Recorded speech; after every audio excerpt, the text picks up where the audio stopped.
l'exposition donc Courage, Volonté, Vie, les rescapés de la Shoah est présentée au musée de Louviers du 25 janvier au 26 avril 2025. L'exposition est en lien avec les 80 ans de la libération des camps de concentration. C'est 35 portraits qui ont été réalisés par Alain Hesson du Moutier, 35 portraits de rescapés qu'il a rencontrés individuellement. Puis suite à cet entretien, réaliser un portrait parfois figuratif et parfois symbolique, parfois même très abstrait. Et l'idée était de faire un travail avec les enfants, avec les plus jeunes, ce que nous avons fait avec un collège de Louviers, puisqu'ils ont dressé le portrait de 3 juifs lovériens qui ont été également déportés lors de la Seconde Guerre mondiale. C'était aussi important d'avoir une exposition qui défend la paix, qui lutte contre l'oubli, surtout dans une date anniversaire comme celle-ci. Alors cette exposition est la résolution d'un mystère. Pour moi, j'ai commencé à travailler lorsque j'ai rencontré les rescapés pour savoir ce qui s'était passé dans leur esprit alors qu'enfants, malades, sans éducation, meurtris par la disparition de leurs parents, ils étaient orphelins, ils étaient dans les camps et ils étaient des esclaves. Et ils étaient dans un état de santé déplorable et quand ils sont sortis, que s'est-il passé ? Quel mystère, quel miracle s'est produit pour qu'ils deviennent avocats, chefs d'entreprise, médecins, chirurgiens, alors qu'ils n'avaient rien au départ qui puisse les conduire à ce genre de destinée. Et donc ma première question était, quand vous êtes-vous sentis libres ? C'était la liberté au départ qui était le plus important. La plus grande richesse, c'est la liberté. Et cette liberté, ils l'ont utilisée à devenir ce qu'ils devaient être, c'est-à-dire des êtres exceptionnels. Là, on a l'exemple de l'infortune la plus totale, la souffrance la plus épouvantable, et on en sort quand même à force de courage, de volonté et de vie. C'est les 3 qualités essentielles qu'ils avaient tous ensemble.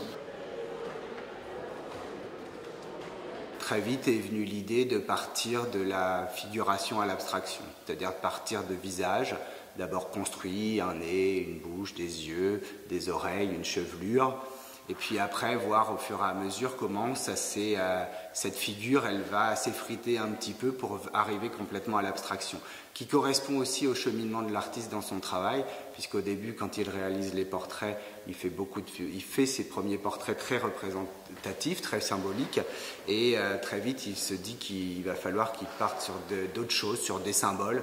Donc, et les premiers vont être justement Liberté, où on voit que les yeux et que le nez, et Être fort, représentant Gisèle Mendelmann avec cette chevelure rousse, en tout cas ce rouge très puissant.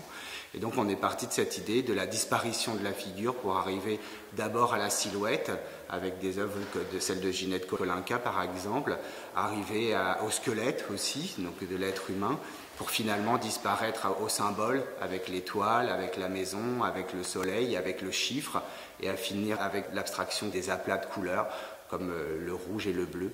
Et donc l'idée c'était la disparition de la figure, et après comme c'était l'espace et on revient sur nos pas, ça voulait dire que la figure disparaissait, mais quand on faisait demi-tour, la figure réapparaissait dans le cheminement. Donc il y avait cette idée de l'apparition et de la disparition de la figure. Il n'y avait pas de musée que j'avais pu séduire, parce que c'était l'époque où Netanyahou bombardait Gaza et il n'est pas question de présenter quelque chose sur les Juifs à cette époque. Et j'ai été voir le Centre Pompidou qui a refusé, j'ai été voir d'autres musées et Louviers a accepté. Et j'ai rencontré un maire intelligent qui a dit mais le sujet dépasse le temps, ça dépasse l'histoire et le résultat, ce travail est éternel. Et on va exposer ça à Louviers. C'est une question pour moi de nécessité et aussi d'incarner le devoir de mémoire, parce qu'aujourd'hui tout est devenu du relativisme, tout se vaut, et que le sujet, pour comprendre la singularité de ce qu'a été la Shoah, je trouve que par la peinture, par l'art, de réussir à dégager des émotions positives. C'est une ode à la vie, cette exposition. Et donc c'est certainement pas de la part d'un maire du courage, c'est du désir de transmettre, de faire comprendre, et puis de ne pas se laisser embarquer par le flot de l'actualité qui fait que, en fait, on ne mesure plus la réalité de notre histoire et de ce qu'a été la Shoah. Et voilà, je veux remercier Alain Luçon-du-Moutier parce que ça a beaucoup de sens.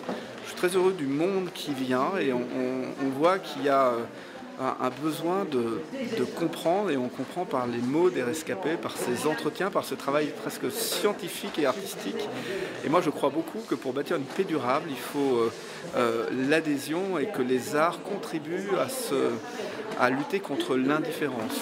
Le devoir de mémoire est très important. Il s'est passé des atrocités qui ont conduit des hommes à enfermer d'autres hommes et d'autres femmes et des enfants dans des camps de concentration et des camps d'extermination. Sur 76 000 juifs qui ont été dans les camps d'extermination, 3 000 sont revenus, que dans la résistance de la déportation, sur 90 000 résistants qui ont été déportés, simplement 40% sont rentrés. Et donc, pour ces raisons qu'il faut continuer à œuvrer pour la mémoire de ces gens-là.